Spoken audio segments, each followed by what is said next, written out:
ਸਤਿ ਸ਼੍ਰੀ ਅਕਾਲ ਜੀ। ਚੈਨਲ ਪੰਜਾਬੀ ਦੇਖ ਰਹੇ ਸਾਰੇ ਦਰਸ਼ਕਾਂ ਦਾ ਮੈਂ ਸ਼ੇਰੀ ਸਵਾਗਤ ਕਰਦੀ ਹਾਂ। ਬੁਲੇਟਿਨ ਦਾ ਆਗਾਜ਼ ਕਰ ਲੈਂਦੇ ਹਾਂ ਹੈਡਲਾਈਨਸ ਦੇ ਨਾਲ। ਰੂਪਤਾਰੀ ਜਾਰਡਨ ਡੈਨੀਅਲ ਗੌਗਿਨ ਰੱਖਦਾ ਸੀ ਖੁਦ ਨੂੰ ਬੰਦ।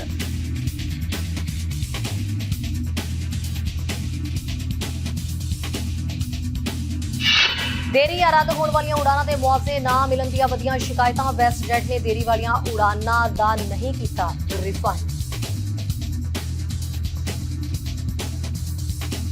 ਮੈਟਰੋ ਵੈਨਕੂਵਰ ਦਾ ਤਾਪਮਾਨ ਪਹੁੰਚਿਆ 40 ਡਿਗਰੀ ਦੇ ਕਰੀਬ। ਮੰਗਲਵਾਰ ਦਾ ਦਿਨ ਸਭ ਤੋਂ ਗਰਮ ਦਿਨ।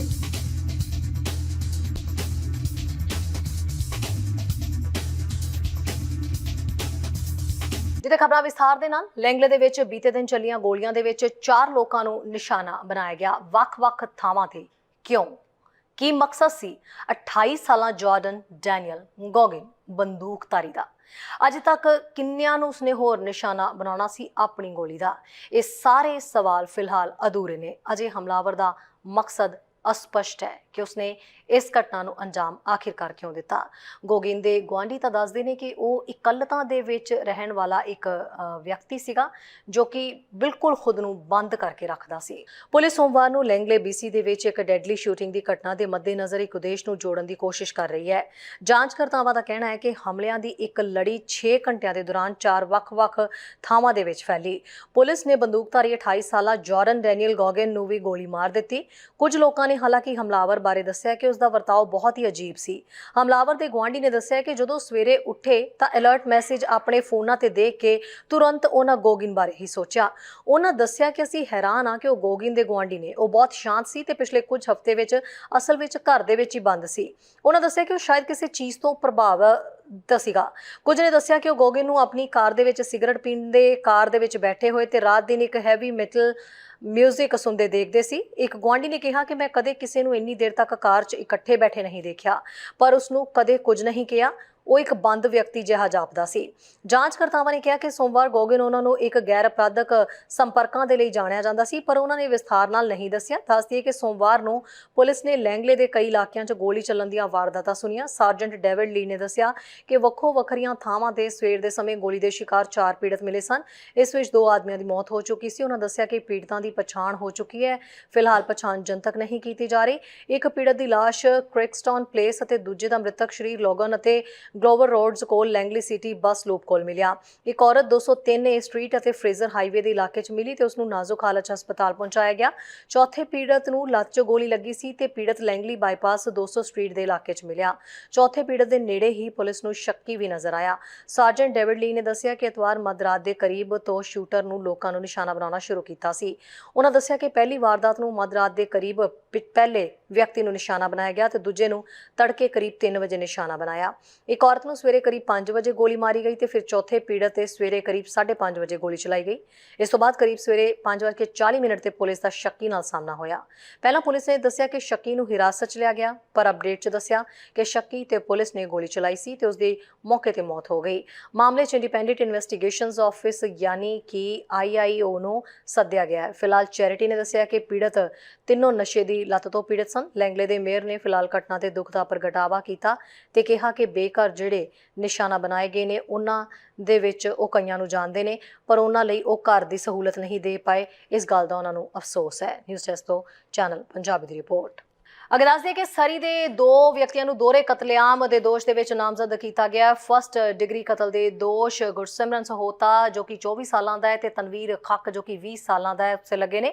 24 ਜੁਲਾਈ ਨੂੰ ਸਤਿੰਦਰ ਗਿੱਲ ਤੇ ਮਨਿੰਦਰ ਧਾਲੀਵਾਲ ਦੀ ਜਾਨ ਲੈਣ ਵਾਲੇ ਵਿਸਲਰ ਦੇ ਵਿੱਚ ਦੋਸ਼ੀਆਂ ਤੇ ਫਸਟ ਡਿਗਰੀ ਕਤਲ ਦਾ ਦੋਸ਼ ਲਗਾਇਆ ਗਿਆ ਹੈ।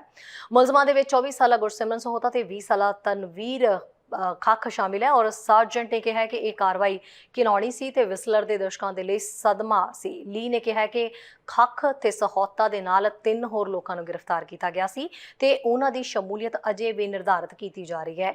ਇਹ ਜਾਂਚ ਅਜੇ ਵੀ ਜਾਰੀ ਹੈ। ਕੈਨੇਡਾ ਦੇ 6 ਦਿਨ ਦੇ ਦੌਰੇ ਦੇ ਵਿੱਚ ਪਹੁੰਚੇ ਪੋਪ ਫ੍ਰਾਂਸਿਸ ਨੂੰ ਐਡਮਿੰਟਨ ਦੇ ਵਿੱਚ ਇੱਕ ਵੱਡੇ ਪਬਲਿਕ ਮਾਸ ਨੂੰ ਉਹਨਾਂ ਸੰਬੋਧਿਤ ਕੀਤਾ ਔਰ ਮੌਕੇ ਤੇ ਹਜ਼ਾਰਾਂ ਦੀ ਗਿਣਤੀ 'ਚ ਲੋਕ ਇਕੱਠੇ ਹੋਏ। ਇਸ ਮੌਕੇ ਪੋਪ ਫ੍ਰਾਂਸਿਸ ਨੂੰ ਇੱਕ ਖਾਸ ਢੰਗ ਦੇ ਨਾਲ ਤਿਆਰ ਕੀਤੀ ਗਈ ਚੇਅਰ ਦੇ ਉੱਤੇ ਵੇਖਿਆ ਜਾ ਸਕਦਾ ਸੀ। ਪੋਪ ਦੇ ਪਹੁੰਚਣ ਤੇ ਇੱਕ ਪਾਸੇ ਲੋਕਾਂ ਨੇ ਉਹਨਾਂ ਨੂੰ ਚੇਅਰ ਕੀਤਾ ਤੇ ਦੂਜੇ ਪਾਸੇ ਅਨੇਕਾਂ ਮੂਲ ਵਾਸੀ ਲੋਕਾਂ ਨੇ ਸੱਭਿਆਚਾਰਕ ਢੋਲ ਅਤੇ ਗੀਤਾਂ ਦੇ ਨਾਲ ਉਹਨਾਂ ਦਾ ਸਵਾਗਤ ਕੀਤਾ। ਹਾਲਾਂਕਿ ਕੁਝ ਲੋਕ ਇਸ ਮੌਕੇ ਥੋੜੇ ਨਾਰਾਜ਼ ਵੀ ਨਜ਼ਰ ਆਏ, ਖਾਸ ਕਰਕੇ ਉਸ ਵੇਲੇ ਜਦੋਂ ਪੋਪ ਫ੍ਰਾਂਸਿਸ ਨੇ ਲੋਕਾਂ ਤੋਂ ਮਾਫੀ ਮੰਗੀ। ਐਡਮਿੰਟਨ ਦੇ ਕਾਮਨਵੈਲਥ ਸਟੇਡੀਅਮ ਦੇ ਵਿੱਚ ਪੋਪ ਦੀ ਮੌਜੂਦਗੀ ਵਿਚਾਲੇ 65,000 ਤੋਂ ਵਧੇਰੇ ਲੋਕਾਂ ਦੇ ਪਹੁੰਚਣ ਦੀ ਜਾਣਕਾਰੀ ਸਾਹਮਣੇ ਆਈ ਹੈ। ਪੋਪ ਨੂੰ ਸਟੇਡੀਅਮ ਦੇ ਟਰੈਕ ਦੇ ਵਿੱਚ ਹੌਲੀ ਰਫ਼ਤਾਰ ਤੇ ਡਰਾਈਵ ਕਰਵਾਉਂਦੇ ਹੋਏ ਲੋਕਾਂ ਦਾ ਸਵਾਗਤ ਸਵੀਕਾਰ ਕਰਨ ਦਾ ਇਸ਼ਾਰਾ ਕਰਦੇ ਵੇਖਿਆ ਜਾ ਸਕਦਾ ਸੀ। ਦੱਸਦੇ ਕਿ ਬੀਤੇ ਦਿਨ ਵੀ ਜਦੋਂ ਪੋਪ ਨੇ ਮੂਲ ਵਾਸੀ ਲੋਕਾਂ ਤੋਂ ਰੈਜ਼ੀਡੈਂਸ਼ੀਅਲ ਸਕੂਲਾਂ ਦੇ ਵਿੱਚ ਰਹੀ ਕੈਥੋਲਿਕ ਚਰਚ ਦੀ ਭੂਮਿਕਾ ਦੇ ਮਾਮਲੇ ਦੇ ਵਿੱਚ ਮਾਫੀ ਮੰਗੀ ਸੀ। ਪਿਛਲੇ ਕਾਫੀ ਸਮੇਂ ਤੋਂ ਉਡਾਨਾਂ ਦਾ ਰੱਦ ਹੋਣਾ ਜਾਂ ਕੈਂਸਲ ਹੋਣ ਦੀਆਂ ਖਬਰਾਂ ਅਸੀਂ ਸੁਣ ਰਹੇ ਹਾਂ, ਜਿਸ ਕਾਰਨ ਕਈ 에ਅਰਲਾਈਨਸ ਨੇ ਯਾਤਰੀਆਂ ਨੂੰ ਰਿਫੰਡ ਕਰਨ ਤੋਂ ਇਨਕਾਰ ਕਰ ਦਿੱਤਾ। ਵੈਸਟਜੈਟ ਨੇ ਵੀ ਉਡਾਨਾਂ ਦੇ ਵਿੱਚ ਦੇਰੀ ਕਾਰਨ ਯਾਤਰੀਆਂ ਨੂੰ ਰਿਫੰਡ ਕਰਨ ਤੋਂ ਮਨਾ ਕਰ ਦਿੱਤਾ। ਆਓ ਮਾਰਦੇ ਹਾਂ ਨਜ਼ਰ ਪੂਰੀ ਖਬਰ ਤੇ। ਵੈਸਟਜੈਟ ਨੇ ਦੇਰੀ ਨਾਲ ਉਡਾਨ ਲਈ ਕੈਨੇਡੀਅਨ ਯਾਤਰੀ ਮੁਆਵਜ਼ੇ ਤੋਂ ਇਨਕਾਰ ਕਰ ਦਿੱਤਾ ਹੈ। ਉਹ ਇਹ ਰਿਫੰਡ ਪ੍ਰਾਪਤ ਕਰਨ ਦੇ ਵਿੱਚ ਕਾਮਯਾਬ ਹੋਏ ਨੇ। ਇਹ ਕੋਈ ਸ਼ੱਕ ਨਹੀਂ ਹੈ ਕਿ ਕੈਨੇਡਾ ਦੇ ਹਵਾਈ ਯਾਤਰਾ ਸੁਰੱਖਿਆ ਅਧਿਕਾਰ ਦੁਨੀਆ ਦੇ ਹੋਰ ਹਿੱਸਿਆਂ ਦੇ ਮੁਕਾਬਲੇ ਘੱਟ ਨੇ। ਇਸ ਸਾਲ ਨੇ ਸਿਰਫ ਉਹਨਾਂ ਅੰਤਰਾਂ ਨੂੰ ਉਜਾਗਰ ਕੀਤਾ ਹੈ ਕਿਉਂਕਿ ਅਸੀਂ ਦੇਰੀ ਜਾਂ ਰੱਦ ਉਡਾਨਾਂ ਲਈ ਮੁਆਵਜ਼ੇ ਤੋਂ ਇਨਕਾਰ ਕਰਨ ਵਾਲੇ ਯਾਤਰੀਆਂ ਦੀ ਵੱਡੀ ਗਿਣਤੀ ਨੂੰ ਦੇਖ ਰਹੇ ਹਾਂ। ਮਈ ਦੇ ਵਿੱਚ ਵੈਸਟਜੈਟ ਤੋਂ ਇੱਕ ਈਮੇਲ ਕਈਆਂ ਨੂੰ ਪ੍ਰਾਪਤ ਹੋਈ, ਜਿਸ ਦੇ ਵਿੱਚ ਉਹਨਾਂ ਸੂਚਿਤ ਕੀਤਾ ਗਿਆ ਸੀ ਕਿ ਉਸ ਦੀ ਗਲਾਸਗੋ ਤੋਂ ਹੈਲੀਫੈਕਸ ਲਈ ਨਿਰਧਾਰਿਤ ਵਾਪਸੀ ਦੀ ਉਡਾਨ ਰੱਦ ਕਰ ਦਿੱਤੀ ਗਈ ਸੀ ਤੇ ਅਗਲੇ ਦਿਨ ਉਹਨਾਂ ਨੂੰ ਇੱਕ ਫਲਾਈਟ ਲਈ ਦੁਬਾਰਾ ਬੁੱਕ ਕੀਤਾ ਗਿਆ ਸੀ। ਉਸ ਈਮੇਲ ਨੇ ਕਈਆਂ ਨੂੰ ਸੂਚਿਤ ਕੀਤਾ ਕਿ ਉਹ ਮੁਆਵਜ਼ੇ ਦੇ ਹੱਕਦਾਰ ਹੋ ਸਕਦੇ ਨੇ। ਉਹਨਾਂ ਨੂੰ ਇੱਕ ਲਿੰਕ ਪ੍ਰਦਾਨ ਕਰਨਾ ਹੈ ਜੋ ਉਹਨਾਂ ਨੂੰ ਸਿੱਧਾ ਵੈਸਟਜੈਟ ਦੇ ਕੈਨੇਡੀਅਨ ਦਾਅਵੇ ਨੂੰ ਜਮ੍ਹਾਂ ਕਰੋ ਪੰਨੇ ਦੇ ਉੱਤੇ ਲੈ ਕੇ ਜਾਏਗਾ, ਯਾਨੀ ਕਿ ਆਪਣੀ ਸਾਰੀ ਜਾਣਕਾਰੀ ਭਰਨੀ ਪਏਗੀ। ਉਹਨਾਂ ਦੱਸਿਆ ਕਿ ਉਹਨਾਂ ਜਾਣਕਾਰੀ ਭਰੀ ਤੇ ਫਿਰ ਸੋਚਿਆ ਕਿ ਇਹ ਬਹੁਤ ਹੀ ਖੁੱਲ੍ਹਾ ਤੇ ਬੰਦ ਹੋ ਸਕਦਾ ਕਿ ਮੈਨੂੰ ਮੁਆਵਜ਼ੇ ਦੇ ਵਿੱਚ $1,000 ਮਿਲਣਗੇ ਕਿਉਂਕਿ ਦੇਰੀ 9 ਘੰਟਿਆਂ ਤੋਂ ਵੱਧ ਸੀ। ਵੈਸਟਜੈਟ ਦੇ ਮੁਤਾਬਕ ਕਿਉਂਕਿ ਦੇਰੀ ਸੁਰੱਖਿਆ ਮੁੱਦਾ ਦਾ ਹਵਾਲਾ ਦਿੰਦੇ ਹੋਏ ਗੈਰ ਯੋਜਨਾਬੱਧ ਜਹਾਜ਼ ਦੇ ਰੱਖ ਰਖਾਵ ਕਾਰਨ ਹੋਈ ਸੀ ਜੋ 에ਅਰਲਾਈਨ ਦੇ ਨਿਯੰਤਰਣ ਤੋਂ ਬਾਹਰ ਸਨ। ਇਸ ਲਈ ਉਸ ਫਲਾਈਟ ਦੇ ਯਾਤਰੀ ਮੁਆਵਜ਼ੇ ਦੇ ਹੱਕਦਾਰ ਨਹੀਂ ਸਨ। ਪਰ ਕਈ ਜਿਹੜੇ ਯਾਤਰੀ ਉਹਨਾਂ ਨੇ 에ਅਰਲਾਈਨ ਦੀ ਇੱਕ ਵੈਬਸਾਈਟ ਤੇ ਇੱਕ ਯੂਰਪੀਅਨ ਯਾਤਰੀ ਦਾਅਵਿਆਂ ਦਾ ਫਾਰਮ ਵਾਪਸ ਮੰਗਵਾ ਲਿਆ ਜੋ Canadian air passenger protection regulation form ਦੇ ਲਗਭਗ ਇੱਕ ਸਮਾਨ ਹੈ। ਉਹਨਾਂ ਨੇ ਹੁਣੇ ਉਹ ਜਮ੍ਹਾਂ ਕੀਤੇ ਸੀ। ਹੈਲੀਫੈਕਸ ਨਿਵਾਸੀ ਨੇ ਕਿਹਾ ਹੈ ਕਿ ਮੈਂ ਵੈਸਟਜੈਟ ਦੀ ਵੈਬਸਾਈਟ ਤੇ ਦੂਜਾ ਫਾਰਮ ਭਰਿਆ। ਇਹ ਉਹ ਜਾਣਕਾਰੀ ਸੀ ਜੋ ਮੈਂ ਪਹਿਲਾਂ ਦਾਖਲ ਕੀਤੀ ਸੀ, ਪਰ ਇਸ ਵਾਰ ਇਸ ਦਾ ਵਧੀਆ ਨਤੀਜਾ ਆਇਆ।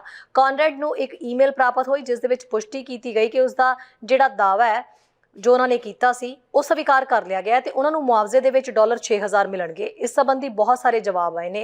ਉਹਨਾਂ ਬਹੁਤ ਸਾਰੇ ਲੋਕਾਂ ਨੂੰ ਅਹਿਸਾਸ ਦੇ ਵਿੱਚ ਛੱਡ ਦਿੱਤਾ ਕਿ ਉਹਨਾਂ ਨੂੰ ਮੁਆਵਜ਼ੇ ਤੋਂ ਇਨਕਾਰ ਕਰਨ ਲਈ ਨਾਕਾਫੀ ਕਾਰਨ ਮਿਲੇ ਨੇ।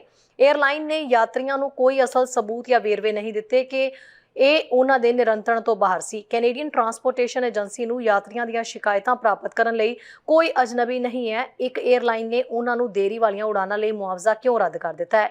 2020 ਦੀ ਸ਼ੁਰੂਆਤ ਵਿੱਚ ਏਜੰਸੀ ਨੇ ਹਵਾਈ ਯਾਤਰੀਆਂ ਦੀਆਂ ਸ਼ਿਕਾਇਤਾਂ ਦੀ ਇੱਕ ਅਧਿਕਾਰਤ ਜਾਂਚ ਸ਼ੁਰੂ ਕੀਤੀ ਸੀ, ਜਿਸ ਵਿੱਚ ਦੋਸ਼ ਲਗਾਇਆ ਗਿਆ ਸੀ ਕਿ 에ਅਰਲਾਈਨਾਂ ਫਲਾਈਟ ਦੇਰੀ ਜਾਂ ਰੱਦ ਹੋਣ ਕਾਰਨਾਂ ਬਾਰੇ ਸਹੀ ਢੰਗ ਨਾਲ ਸੰਚਾਰ ਨਹੀਂ ਕਰ ਰਹੀਆਂ ਨੇ। ਇਸ ਸਾਲ 1 ਜੂਨ ਤੋਂ 22 ਜੁਲਾਈ ਤੱਕ CTA ਨੂੰ ਫਲਾਈਟ ਵਿਘਨ ਨਾਲ ਸੰਬੰਧਿਤ 3,090 ਸ਼ਿਕਾਇਤਾਂ ਮਿਲੀਆਂ ਨੇ। ਸ਼ਿਕਾਇਤਾਂ ਦੀ ਅਜੇ ਤੱਕ ਜਾਂਚ ਨਹੀਂ ਕੀਤੀ ਗਈ। ਫਲਾਈਟ ਅਵੇਅਰ ਇੱਕ ਪਲੇਟਫਾਰਮ ਜੋ ਗਲੋਬਲ ਫਲਾਈਟ ਡਾਟਾ ਇਕੱਠਾ ਕਰਦਾ ਹੈ ਦੇ ਅਨੁਸਾਰ 1 ਜੂਨ ਤੋਂ 18 ਜੁਲਾਈ ਦੇ ਵਿਚਕਾਰ ਟੋਰਾਂਟੋ ਪੀਅਰਸਨ ਤੋਂ ਰਵਾਨਾ ਹੋਣ ਵਾਲੀਆਂ 53% ਤੋਂ ਵੱਧ ਉਡਾਨਾਂ ਆਪਣੇ ਟਿਕਾਣਿਆਂ ਤੇ ਦੇਰੀ ਨਾਲ ਪਹੁੰਚੀਆਂ, ਜਿਸ ਨਾਲ ਦੁਨੀਆ ਦੇ ਚੋਟੀ ਦੇ 100 ਹਵਾਈ ਅੱਡੇ ਦਾ ਨੰਬਰ 1 ਸਥਾਨ ਹੈ ਦੇਰੀ ਦੀਆਂ ਉਡਾਨਾਂ ਦੇ ਲਈ। ਮੌਜੂਦਾ ਹਵਾਈ ਯਾਤਰੀ ਅਧਿਕਾਰਾਂ ਦੇ ਨਿਯਮ ਦੱਸਦੇ ਨੇ ਕਿ 에ਅਰਲਾਈਨ ਨੂੰ ਫਲਾਈਟ ਰੱਦ ਕਰਨ ਦੇ 3 ਘੰਟੇ ਜਾਂ ਇਸ ਤੋਂ ਵੱਧ ਦੇਰੀ ਲਈ ਮੁਆਵਜ਼ਾ ਦੇਣਾ ਚਾਹੀਦਾ ਹੈ। ਜੇਕਰ ਵਿਘਨ ਉਹਨਾਂ ਦੇ ਨਿਯੰਤਰਣ ਵਿੱਚ ਹੈ ਤਾਂ ਸੁਰੱਖਿਆ ਨਾਲ ਸੰਬੰਧਿਤ ਨਹੀਂ ਹੈ। ਤਾਂ ਜੇਕਰ 에ਅਰਲਾਈਨ ਨੇ ਤੁਹਾਨੂੰ 14 ਦਿਨ ਜਾਂ ਘੱਟ ਵਿਘਨ ਬਾਰੇ ਸੂਚਿਤ ਕੀਤਾ ਹੈ ਤੇ ਜਦੋਂ ਇਸ ਗਿਰਾਵਟ ਵਿੱਚ ਨਵੇਂ ਨਿਯਮ ਲਾਗੂ ਹੁੰਦੇ ਨੇ, ਇੱਕ 에ਅਰਲਾਈਨ ਨੂੰ ਇੱਕ ਰਿਫੰਡ ਪ੍ਰਦਾਨ ਕਰਨ ਦੀ ਲੋੜ ਹੁੰਦੀ ਹੈ ਜੇਕਰ ਯਾਤਰੀ ਨੂੰ ਉਹਨਾਂ ਦੀ ਸ਼ੁਰੂਆਤੀ ਨਿਰਧਾਰਿਤ ਰਵਾਨਗੀ ਦੇ 48 ਘੰਟਿਆਂ ਦੇ ਅੰਦਰ ਇੱਕ ਫਲਾਈਟ ਵਿੱਚ ਦੁਬਾਰਾ ਬੁੱਕ ਨਹੀਂ ਕੀਤਾ ਜਾਂਦਾ ਹੈ। ਸਮਾਨ ਸ਼ਬਦਾਵਲੀ ਮੌਜੂਦ ਹੈ ਕਿਉਂਕਿ ਉਹਨਾਂ ਨੂੰ ਅਜਿਹਾ ਕਰਨ ਦੀ ਲੋੜ ਹੋਵੇਗੀ ਜੇਕਰ ਦੇਰੀ ਜਾਂ ਰੱਦ ਕਰਨਾ 에ਅਰਲਾਈਨਾਂ ਦੇ ਨਿਯੰਤਰਣ ਦੇ ਨਾਲ ਸੰਬੰਧਿਤ ਨਹੀਂ ਹੈ। ਨਿਊਜ਼ ਡੈਸਕ ਤੋਂ ਚੈਨਲ ਪੰਜਾਬੀ ਦੀ ਰਿਪੋਰਟ। ਮੈਟਰੋ ਵੈਨਕੂਵਰ ਦਾ ਸਭ ਤੋਂ ਵੱਧ ਗਰਮੀ ਦਾ ਦਿਨ ਯਾਨੀ ਮੰਗਲਵਾਰ ਦਾ ਦਿਨ ਤਾਪਮਾਨ 40 ਡਿਗਰੀ ਦੇ ਕਰੀਬ ਪਹੁੰਚ ਚੁੱਕਿਆ ਹੈ, ਪਰ ਹਫ਼ਤਾ ਭਰ ਤਾਪਮਾਨ ਹੇਠਾਂ ਉੱਪਰ ਜਾਣ ਦੀ ਸੰਭਾਵਨਾ ਮੌਸਮ ਵਿਗਿਆਨੀਆਂ ਦੇ ਵੱਲੋਂ ਜਤਾਈ ਜਾ ਰਹੀ ਹੈ। ਜਿਹੜੇ ਲੋਕ ਗਰਮੀ ਤੋਂ ਬਚਣਾ ਚਾਹੁੰਦੇ ਨੇ ਉਹ ਜਾਂ ਤਾਂ ਨਜ਼ਦੀਕੀ ਕੂਲਿੰਗ ਸਟੇਸ਼ਨਾਂ ਤੇ ਜਾਓ ਤੇ ਆਪਣੀ ਸਿਹਤ ਦਾ ਵੀ ਪੂਰੀ ਤਰ੍ਹਾਂ ਖਿਆਲ ਰੱਖੋ ਤੇ ਪਲ ਪਲ ਦੀ ਜਾਣਕਾਰੀ ਹਰ ਪਲੇਟਫਾਰਮ ਤੇ ਤੁਹਾਨੂੰ ਮਿਲ ਰਹੀ ਹੈ। ਗਰਮੀ ਵਧਣ ਦੇ ਲਈ ਆਪਣੀਆਂ ਜਿਹੜੀਆਂ ਤੁਹਾਨੂੰ ਜ਼ਰੂਰਤਾਂ ਦੀ ਲੋੜ ਹੈ ਉਹਨਾਂ ਸੰਬੰਧੀ ਵੀ ਜਾਣਕਾਰੀ ਹਾਸਲ ਕਰੋ। ਮੈਟਰੋ ਵੈਨਕੂਵਰ ਦੀ ਮੌਸਮ ਮੰਗਲਵਾਰ ਯਾਨੀ यानी अज 40 डिग्री तक महसूस किया जा रहा है। मैट्रो वैनकूवर के ह्यूमिडेक्स के ज़्यादातर हिस्से दे विच तापमान 30 सैल्सीयस विच वधन नाल 40 डिग्री अंदरले हिस्से विच महसूस हो रहा है। यह हफ्ते का सब तो गर्म दिन होने की उम्मीद है। मौसम विज्ञानी माइकल कस का कहना है कि सानू रात भर गर्मी तो बहुत ही राहत नहीं मिल रही। उन्होंने कहा कि रात 10 बजे तापमान लगभग 23 डिग्री सी, पर नमी के नाल 28 डिग्री वर्गा महसूस होया। शाम तक होर भी गर्म होने की संभावना है। सारा हफ्ता पूरी रात हेठां ते उपर तापमान जाएगा। उन्होंने दस्सिया कि रात के ज़्यादातर घंटिया के विच तापमान 20 डिग्री या इस तो वध रहेगा। पूरे खेतर विच गर्मी दीयां चेतावनियां लागू ने। कुछ का कहना है कि अजिहियां चेतावनियां अक्सर जारी कीतियां जांदियां ने जदों रातों रात जिहड़ा वैदर है उच्चा नीवा हुंदा है, तापमान उच्चा नीवा जांदा है। कुछ ने कहा कि जे मंगलवार नूं तापमान के रिकॉर्ड डिगदे ने तां हैरान नहीं होणगे। एबसफर्ड दे विच मौजूदा रिकॉर्ड जिहड़ा है वह 33.6 डिग्री है। सानू उस गिनती के आले दुआले होना चाहिए जे गर्म नहीं भी है। YVR ते 28.3 डिग्री है।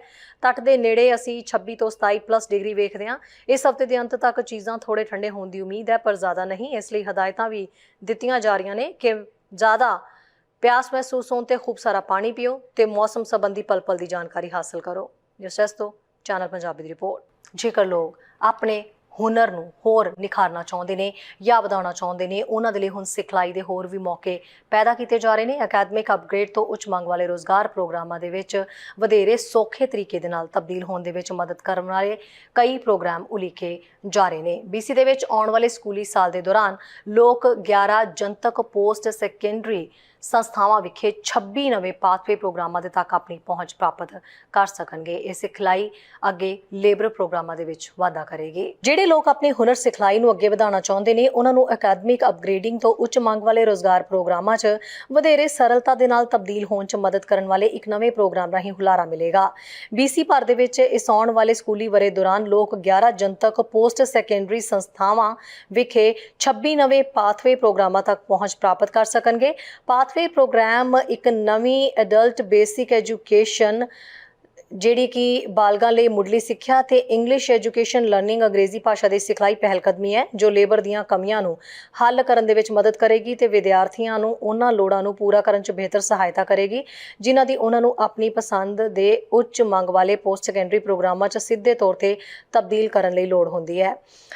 उन्होंने इस वेले गल की ते कहा कि इस सारिਆਂ वास्ते एक बेहतर प्रोग्राम साबित हो सकता है। इस दे नाल ही हुनर सिखलाई मंत्री ने कहा कि ब्रिटिश कोलंबिया के लोगों वास्ते अगे वधना वधेरे आसान बनाने लई वचनबद्ध हां। असीं एडल्ट बेसिक एजुकेशन ते इंग्लिश लैंगुएज लर्निंग वास्ते फीसां नूं पहलां ही हटा दिता है, पर असीं ये जाणिया कि लोकां नूं उत्थे पोस्ट सैकेंडरी की सिखलाई तक पहुँच दे विच मदद करन लई बेहतर सहायता की लोड़ सी। नवे पाथवे प्रोग्राम ब्रिटिश कोलंबिया के लोगों वास्ते वधिया तनख्वाह वाले रोज़गारां लई लोड़ींदियां मुहारतां नूं हासिल करना वधेरे आसान बना देणगे ते सानूं पेश आ रहीआं लेबर दीआं कमियां नूं हल करन लई वधेरे लोगों को सिखलाई देने 'ਚ साडी मदद भी करनगे।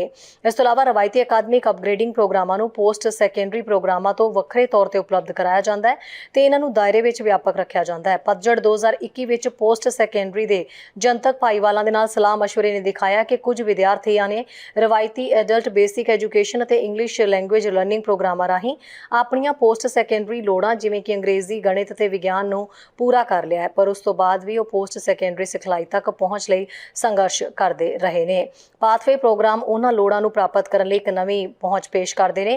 वो विद्यार्थियों नूं पोस्ट सैकेंडरी जीवन तक शामिल करन दी प्रक्रिया नूं शुरू करनगे ते विद्यार्थियों नूं उन्हां दे मिੱਥੇ रोज़गार या अनुशासनता दे लई सफलता दे राह ते पाउण लई इन्हां प्रोग्रामां नूं विआउंदा गया है। उदाहरण लई एक इंग्लिश लैंगुएज लर्निंग प्रोग्राम उन्हां भाषाई हुनरां ते ध्यान केंद्रित करेगा जिन्हां दी किसी विद्यार्थी नूं किसी कित्ते या तकनोलॉजी प्रोग्राम दे विच दाखल होण लई लोड़ पवेगी।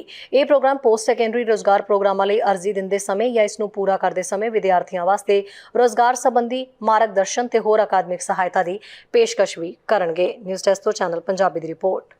कौमांतरी पंजाबी सम्मेलन पंजाब भवन दे विच होण जा रहा है। सुखी बाट होरां दे सहयोग दे नाल इह सम्मेलन 1 ते 2 अक्तूबर 2022 नूं होण जा रहा है।